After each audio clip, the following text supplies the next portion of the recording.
নড়বড়ে ও ভাঙাচোরা এই বাঁশের সাঁকোই নদী পাড়ি দেওয়ার একমাত্র উপায়।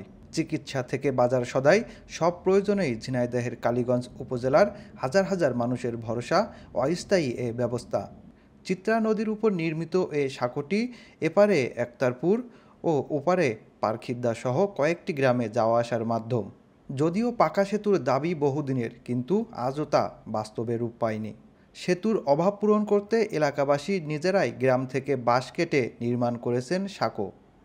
এর নির্মাণে রয়েছে দুপারে শত শত মানুষের কঠোর পরিশ্রম।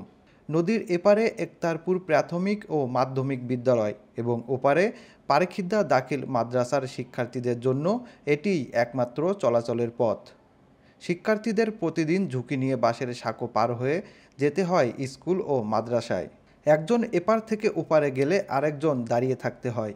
ঝুঁকিপূর্ণ এই বাঁশের সাঁকোটি যে কোনো সময় ভেঙে পড়ে বড় ধরনের দুর্ঘটনার আশঙ্কায় রয়েছেন স্থানীয়রা। এই সাঁকো পার হতে গিয়ে এর আগে একজন মারাও গেছেন। আর ছোটোখাটো দুর্ঘটনা যেন নিত্যদিনের সঙ্গী। কৃষকদের বাজারে কৃষি পণ্য নেওয়া ও অসুস্থ রোগীদের হাসপাতালে নিতে চরম বিপাকে পড়তে হয় এ এলাকার মানুষদের। বর্ষাকালে সাঁকো ডুবে গেলে নদী পার হওয়ার আর কোনো উপায় থাকে না। স্থানীয়রা বারংবার কর্তৃপক্ষের কাছে ধর্ণা দিলেও সমাধান মেলেনি। সময় পিছলে পড়েও যেতে হয়, সাগর পাততে ভেঙে চুরেও পড়ে যেতে হয়। এবং এই বর্ষা হচ্ছে আমাদের যাতায়াত বোঝা বেড়িয়েও ভারী কোনো জিনিস তো আনা যায় না। ছেলে ফেলে স্কুলে আসতে পারে না, কামাই যায়, পড়েও যায়, আবার দৌড়িয়ে এসে ধরতে হয়।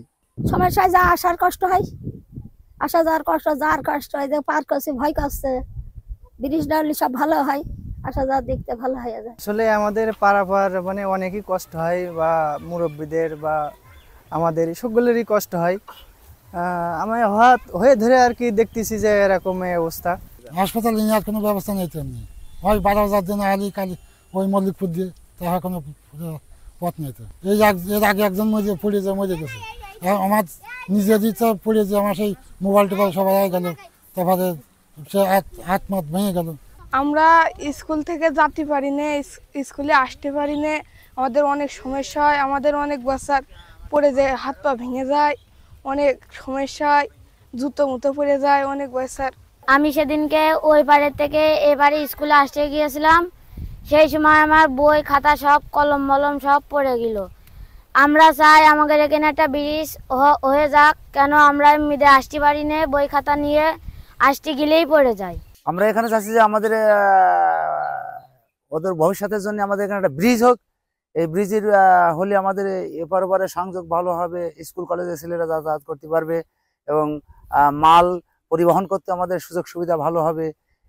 মানে সার্বিক দিক দিয়ে একটা যোগাযোগ ব্যবস্থার খুব উন্নতি হবে। সেতু নির্মাণের বিষয়ে ঊর্ধ্বতন কর্তৃপক্ষের জানানো হয়েছে বলে জানালেন এই কর্মকর্তা।